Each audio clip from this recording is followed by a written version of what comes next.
Mes frères, mes sœurs, si vous vous rappelez la première lecture, celle qui nous parlait du prophète Élie arrivé au mont Horeb et attendant dans sa caverne le passage, la révélation de Dieu, vous aurez remarqué qu'il y a 4 éléments. À l'approche du Seigneur, il y a d'abord un ouragan. Dieu n'est pas dans l'ouragan. Il y a un tremblement de terre. Dieu n'est pas dans le tremblement de terre.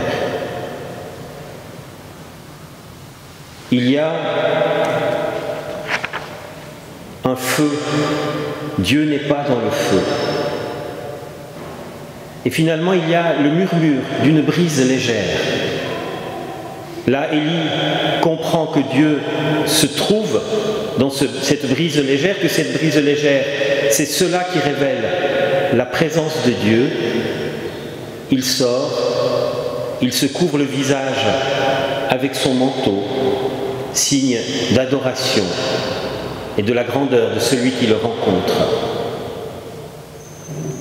L'expérience d'Élie à l'Horeb est fondamentale pour l'Ancien Testament et sans doute pour nous aussi. Dieu n'est pas la tempête, Dieu n'est pas l'orage, alors que les dieux païens, c'était la tempête, c'était l'orage, c'était la foudre, pensez à Jupiter. Dieu n'est pas le tremblement de terre, Dieu n'est pas celui qui fait du bruit, qui détruit, alors que parmi les épithètes grecques de certains dieux, on a justement celui qui ébranle la terre. Dieu n'est pas le feu, alors que le feu est adoré par toutes les religions païennes comme un dieu. Dieu, ce qui le révèle, c'est le murmure d'une brise légère. Infinie délicatesse, infinie discrétion du passage de Dieu, de la rencontre de Dieu avec l'homme. L'expérience du prophète Élie, ce n'est pas seulement la mise en cause des cultes païens qui entouraient alors le peuple d'Israël, c'est la révélation de l'infinie douceur, discrétion de notre Dieu lorsqu'il jaillit dans nos vies, lorsqu'il nous rencontre. On peut dire que Élie fait l'expérience du silence dans lequel Dieu se laisse trouver, dans lequel il se laisse entendre, dans lequel il se laisse voir. On peut peut-être parler de la première expérience purement contemplative. Dieu n'est jamais une manifestation bruyante. Il n'est jamais la tempête, il n'est jamais l'orage, il n'est jamais le tremblement de terre. Par contre, l'Évangile nous révèle que Dieu marche sur la tempête, marche sur les flots agités par la tempête. Et là, il y a encore une grande leçon pour nous. Mes frères, mes sœurs, la tempête, le bruit, ce n'est pas Dieu, ce n'est jamais Dieu. Et lorsque nous revendiquons bruyamment les droits de Dieu, comme nous avons parfois envie de le faire dans un monde où il nous semble que petit à petit toutes les valeurs chrétiennes disparaissent, nous ne sommes jamais dans la voie de Dieu. L'évangile de ce jour nous révèle que des tempêtes il y a. Des tempêtes il y en aura toujours. La mer, c'est notre monde. La mer, c'est notre vie. Dieu, lui, ce Dieu silencieux, ce Dieu discret, ce Dieu humble, il marche sur la tempête. Il est le maître de la tempête. Et finalement, il apaisera la tempête. Je dis bien, il apaisera, futur. Tant que nous sommes dans ce monde, nous sommes sur une mer qui est parfois calme, mais qui est souvent tempétueuse. C'est l'histoire de l'Église et c'est l'histoire de chacune de notre vie. Et dans cette tempête, on a l'exemple de Pierre. Quel gaillard ce Pierre! Est-ce que vous, franchement, voyant Jésus arriver en marchant sur les eaux, vous lui aurez dit « Seigneur, je veux faire comme toi ». On aurait peut-être attendu une autre réaction. C'est exactement ce que fait Pierre. Ordonne que je marche sur ces eaux. Jésus lui dit « Vas-y ». Comme c'est intéressant, Jésus n'est pas en train de le gronder en lui disant « Tu es un peu présomptueux là. Moi je suis Dieu, toi tu n'es qu'un homme. » Non. Jésus lui dit « Vas-y ». Et il y va. Pierre, il est courageux d'une certaine manière. Il y va. Et puis tout à coup, là, lorsqu'il est sur ses eaux, il dit « Oh là là, ça ne joue pas ». Il commence à avoir peur. Il commence à couler. Et là, bien sûr, Jésus le relève. Pierre, c'est un peu notre histoire, à chacun dans la tempête de ce monde.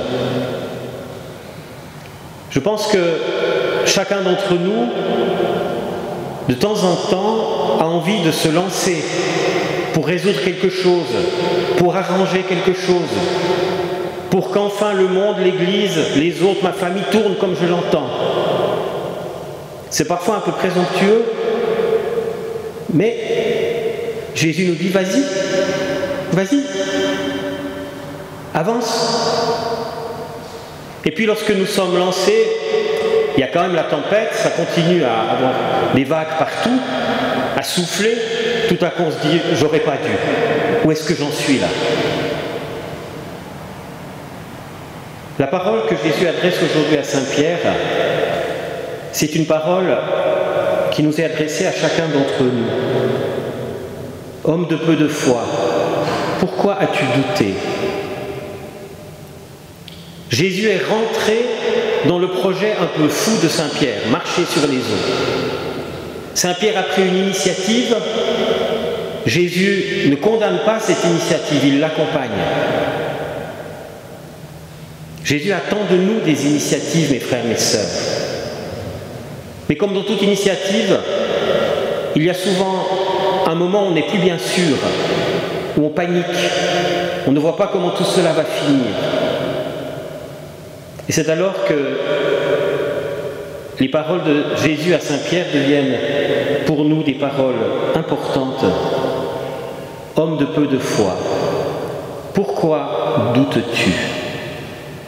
Tu doutes parce que tout à coup, après ton départ, tu as oublié que celui qui te donne la force, celui qui te conduit, c'est moi.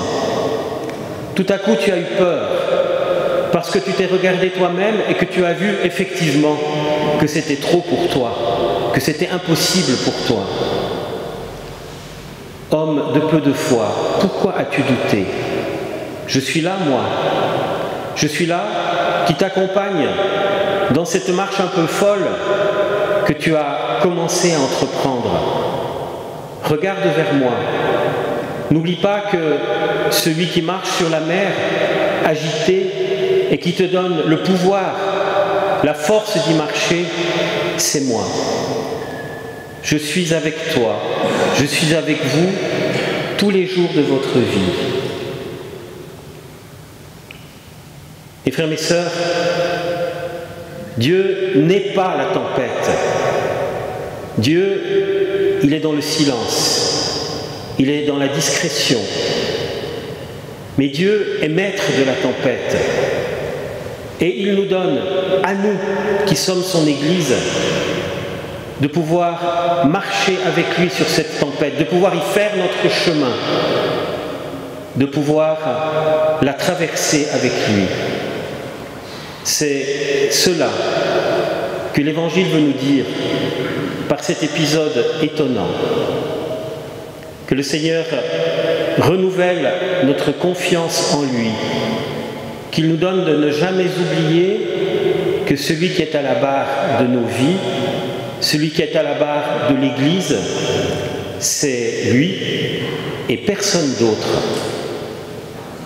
Il nous établit chacun d'entre nous avec nos vocations propres dans cette barque houleuse qui est notre vie, mais lui, il domine tout ce qui crée la houle, tout ce qui crée le danger, et il nous permet de le traverser jusqu'au jour où nous attendrons le rivage, la contemplation, le silence rempli de Dieu, ce jour du face-à-face, où il n'y aura plus de tempête, ce jour du face-à-face où il n'y aura plus que le calme, plus que le silence, plus que la contemplation de celui qui est la source de tout amour et qui nous comblera en plénitude. Amen.